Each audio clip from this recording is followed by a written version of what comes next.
Hello students, my name is Dr. Samuel Hazarika. I'm going to teach you the biotechnology part of class 11 and 12, and today we are going to discuss the replication, and mainly when we are going to discuss the replication part of prokaryote. It is a biological process which produces two identical daughter DNA strands from a double-stranded parental DNA. It is semi-conservative in nature, as we know. Each strand of the parental DNA used as a template. So today we are going to discuss the replication initiations part only, because it is quite a long process and you have to understand this well to understand the eukaryotic initiation. And because of that, today I'm going to discuss the initiation part only in brief. Okay. So as I have told you that the first step is initiation. And one more thing I want to tell you that today we are going to take the model organism, and it is E. coli, Escherichia coli. Escherichia coli will be our model organism for this chapter. Okay, so let's start with the initiation. So how actually this initiation occurs? For that, you have to understand the structure of the genome of the E. coli. Okay, genomic DNA of the E. coli we have to understand.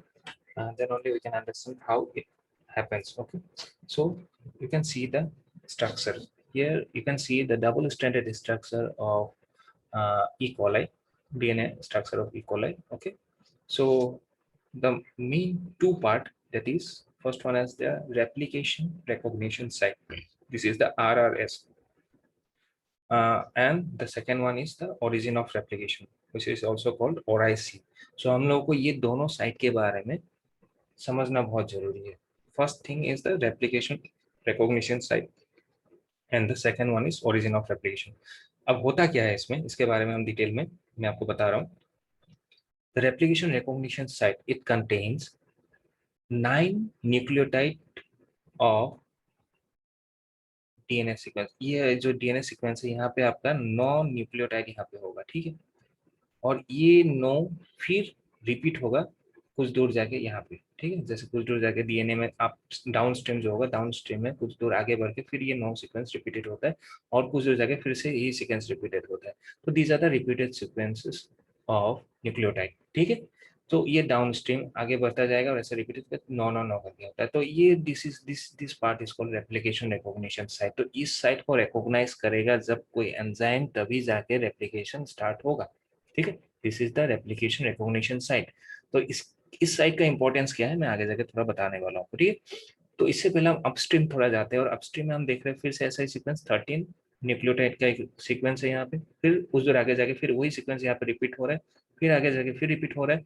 These are the conserve region, you can say these are the conserve region, क्योंकि ये generation wise हर एक generation में जब भी कोई organism नया पैदा होता है या फिर नया उसका कोई एक नया ऑर्गेनिज्म मिलता है, जैसे पेरेंटल से डॉटर में आएगा, तो ये जो रीजन है ये कंजर्व, मतलब ये सेम जाएगा, ये कभी चेंज नहीं होगा. ये सब रीजन्स में कभी चेंजेस नहीं आता है. These are the conserve region, ठीक है. तो मतलब आपका पेरेंट्स में जो होगा आपका भी डीएनए में सेम ही होगा, ये कोई चेंजेस नहीं आता. तो ये जनरेशन वाइज सेम आ रहा है, ठीक है. तो जैसे यहाँ पे अपस्ट्रीम में आपने देखा है ये रीजन जो है ये रिपीट हो रहा है, ठीक है, रिपीटेड सीक्वेंस. तो this sequence are AT rich sequence, मतलब ये और ये जो इसमें ए और टी एटीनाइन और थायमिन का कंसंट्रेशन ज्यादा होगा compare to G and C, guanine and cytosine, because A और टी के बीच में double hydrogen bond, 2 hydrogen bond होता है और जीसी में 3 हाइड्रोजन बॉन्ड. तो 2 हाइड्रोजन बॉन्ड को तोड़ने में इजी होता है, उसको ब्रेक करने में इजी होगा कंपेयर टू जीएनसी जहाँ पे 3 हाइड्रोजन बॉन्ड होता है. GC contain 3 hydrogen bond, so it will be difficult to break the 3 hydrogen bond compare to AT adenine and thymine, ठीक है. तोड़ना की हो ये आगे हम समझ में आ जाएगा कैसे ये तोड़ते हैं क्या होता है, लेकिन आपको ये अभी याद रखना है कि एटी रिच रीजन होने का कारण ये है कि एटी में ए और टी के बीच में 2 हाइड्रोजन बॉन्ड होता है जो जिसको तोड़ने में बहुत इजी होता है कंपेयर टू जी एंड सी. तो यहाँ पे हम लोग को याद रखने का चीज क्या है, रेप्लिकेशन रिकॉग्निशन साइट 999 करके 3 रिपीटेड सीक्वेंसेस है, और 80 कंटेंट वाला ओरिजिन ऑफ रेप्लिकेशन जहाँ पे 13 13 13 करके 3 रिपीटेड सीक्वेंस है। और इन दोनों को एक साथ, origin of replication and replication recognition set, एक साथ इन दोनों को सिस एलिमेंट बोलते हैं।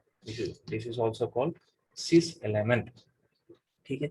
और ये आपका जो है डाउन स्ट्रीम में आगे कैसे रेप्लिकेशन होता है, क्या होता है, हम आगे डिस्कस करेंगे, ठीक है।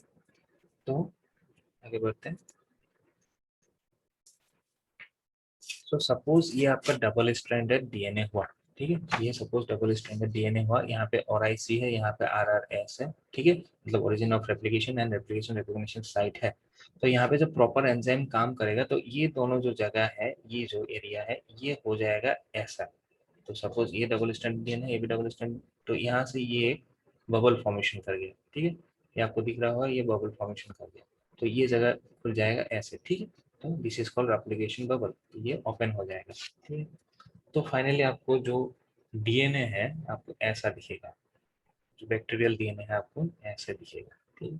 वो तो सर्कुलर होता है बैक्टीरियल डीएनए, जब वो रेप्लिकेशन करना स्टार्ट होता है तो सर्कुलर फॉर्म में रहता है, ठीक है। तो आपको दिखेगा ऐसे, ठीक। तो यहाँ पे ये फॉर्म कर जाएगा। तो ये जब ऐसा फॉर्म होता है तो ये दोनों पार्ट बहुत इंपॉर्टेंट होता है, ठीक है, क्योंकि आपका जो रेप्लिकेशन स्टार्ट हो रहा है यहाँ से हो रहा है, ठीक है, दोनों तरफ ऐसे मूव करेगा रेप्लिकेशन, और ऐसे जाके समवेयर यहाँ पे खत्म होगा, ठीक है। तो आपका जो फाइनल है वो ऐसे दिखना शुरू होगा, मतलब ये जो हिस्सा है आपका ऐसे दिखेगा, फिर ऑपोजिट में जो होगा वो ऐसे दिखेगा, ठीक है। तो ये ऐसे दिखेगा, ये कटेगा तो नहीं, बस मैंने दिखाने की कोशिश करी कि ऐसे दिखेगा। तो दोनों तरफ आपका रेप्लिकेशन स्टार्ट हो जाएगा, है ना। आगे बढ़ते हैं, कैसे करते हैं इसके बारे में हम डिस्कस करेंगे। तो ये जो रेप्लिकेशन फॉर्क, जो ये इसको बनने के लिए, ऐसे बनने के लिए कुछ एंजाइम चाहिए, उस एंजाइम्स के बारे में हम देख लेते हैं। तो यहाँ पे जो स्ट्रक्चर है, ये this is the RRS replication recognition site, and this is the RIC। यहाँ पे अभी दो एंजाइम मेनली काम करेगा। फर्स्ट एंजाइम है, दिस इज कॉल्ड DNA, ठीक है, DNA। DNA काम क्या करता है, ये प्रोवाइड करता है, it's provides negative super super coil. Negative super coil क्या काम करता है, DNA आके यहाँ पे बाइंड होता है, ठीक है।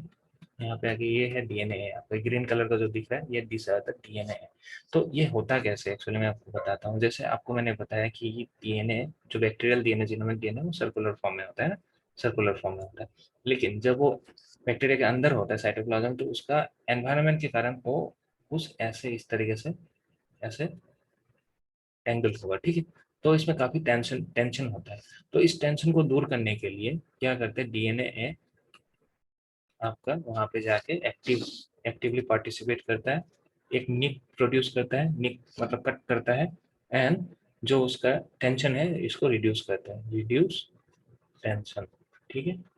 ये टेंशन को रिड्यूस करता है। तो एक बार वो टेंशन रिड्यूस हो गया तो उसके बाद वो खुल के इस तरीके से हो जाएगा, ठीक है, इस तरीके का हो जाएगा। तो आपको फाइनल तो ये चाहिए ना। तो ये आपका RRS है, उसमें आपका डीएनए डीएनए आके जुड़ गया और निगेटिव सुपर कोइलिंग कर दिया है। नेक्स्ट नेक्स्ट यहाँ पे है, ये जो आपको पिंक कलर का दिख रहा है, these are the DNA B। ये है DNA B, और ये ब्लैक कलर का जो दिख रहा है ये सब है आपका DNA C, ठीक। तो DNA B क्या करता है, DNA B हाइड्रोलाइज करता है इसको, ये जो हाइड्रोजन बॉन्ड है ये सब हाइड्रोजन बॉन्ड है, ठीक है ना, ये सब हाइड्रोजन बॉन्ड है। तो हाइड्रोजन बॉन्ड जो होता है तो हाइड्रोलाइज करते हैं, DNA B hydrolyse the AT rich sequence, ठीक है। DNA B उसमें क्या हेल्प काम करता है, ATP जो होता है वो एनर्जी प्रोवाइड करता है, ठीक है। ATP एनर्जी प्रोवाइड करता है और कन्वर्ट करता है ADP और PI में, इनऑर्गेनिक फॉस्फेट में कन्वर्ट हो जाता है, ठीक है। तो DNA B जो है यहाँ पे आके जुड़ जाएगा, इस पार्ट में आके DNA B जुड़ गया, ठीक है। DNA C यहाँ पे आके जुड़ गया और इसने ब्रेक कर दिया हाइड्रोजन बॉन्ड्स को, ठीक है। तो हाइड्रोजन बॉन्ड को ब्रेक करेगा तो वो जो रेप्लिकेशन फॉर बबल है यहाँ पे फॉर्म हो जाएगा। जब हाइड्रोजन बॉन्ड इसके दोनों के बीच में ब्रेक हो जाएगा तो यहाँ पे इजीली इजीली आपका यहाँ पे बबल फॉर्मेशन हो जाएगा, ठीक है, तो दो enzyme DNA A and DNA B. DNA A ने क्या किया, निगेटिव सुपर कोइल प्रोवाइड किया, खुल गया, उसको टेंगल को टेंशन खत्म कर दिया, और डीएनए बी ने क्या किया, डीएनए सी के साथ हेल्प में क्या किया, वहां पे हाइड्रोजन बॉन्ड को ब्रेक कर दिया with the help of ATP. ठीक है, तो ये इस यहाँ तक आपको समझ में आ गया होगा। तो एंजाइम्स के बारे में यहाँ पे आपको समझ में आ गया होगा। दो चीजें यहाँ अब तक हमने डिस्कस किया कि उसका स्ट्रक्चर कैसा है, स्ट्रक्चर मतलब आरआरएस और ओरिजिन ऑफ रेप्लिकेशन, ठीक है, और ऐसे इन दोनों के बारे में हमने डिस्कस किया। उसके बाद हमने डिस्कस किया कि कौन सा enzyme DNA A and DNA B with the help of DNA C कैसे काम कर रहे हैं, उसके बारे में हमने डिस्कस किया। ठीक है, इसके बाद हम लोग और एक चीज डिस्कस करेंगे, वो है आपका बबल फॉर्मेशन होने के बाद। बबल फॉर्मेशन होने के बाद क्या होता है वो हम डिस्कस करेंगे। ठीक है, तो जब ये बबल फॉर्मेशन हो गया तो ये फ्रेगमेंट आपको ऐसे दिखेगा। ठीक है, बबल फॉर्मेशन मतलब ये यहाँ आगे बबल है, यहाँ पे और भी ये लंबा है, लेकिन हम लोग यहाँ से शुरू कर रहे हैं। तो यहाँ पे क्या होता है, एसएसबी, ठीक है, सिंगल स्ट्रैंडेड बाइंडिंग प्रोटीन उसको बोलते हैं, single stranded binding protein.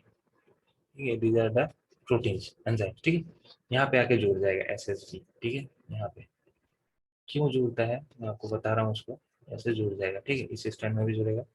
SSB जोड़ने का काम है कि ये जब अभी हमने इसको हाइड्रोजन बॉन्ड को तोड़ के इसको हमने सेपरेट कर दिया ना, तो सिंगल स्टैंडर्ड बाइंडिंग क्या करेगा, इन दोनों को अलग अलग रखेगा। ठीक है, इन दोनों को फिर से रीएनियल होने नहीं देगा। तो the single standard binding proteins aparts these two strand and it will not allow to reanneal the these two strand। Okay, तो इन दोनों को सेपरेट करके रखेगा। इसका काम, सिंगल स्टैंड बाइंडिंग प्रोटीन का काम आपको समझ में आ गया होगा। ठीक है, next single stand binding protein के बाद अभी दूसरा और एक चीज है, उसमें क्या है आपका डीएनए जी। अभी आपको फिर से एक एंजाइम के बारे में बता रहा हूँ, डीएनए जी। ठीक है, डीएनए जी क्या करता है,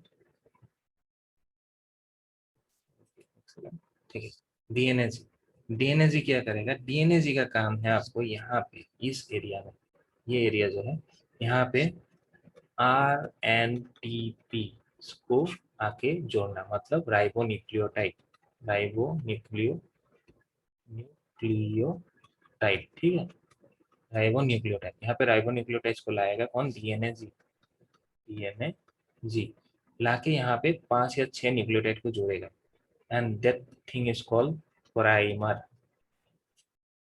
आरएनए प्राइमर। मतलब यहाँ पे एक छोटा सा आरएनए बनाएगा, ठीक है, जो एक प्राइमर का काम करेगा, जो 5 या 6 न्यूक्लियोटाइड का लेंथ का होगा। ठीक है, तो आके यहाँ पे जुड़ गया। ठीक है, तो यहाँ से अभी नया स्ट्रैंड शुरू होगा।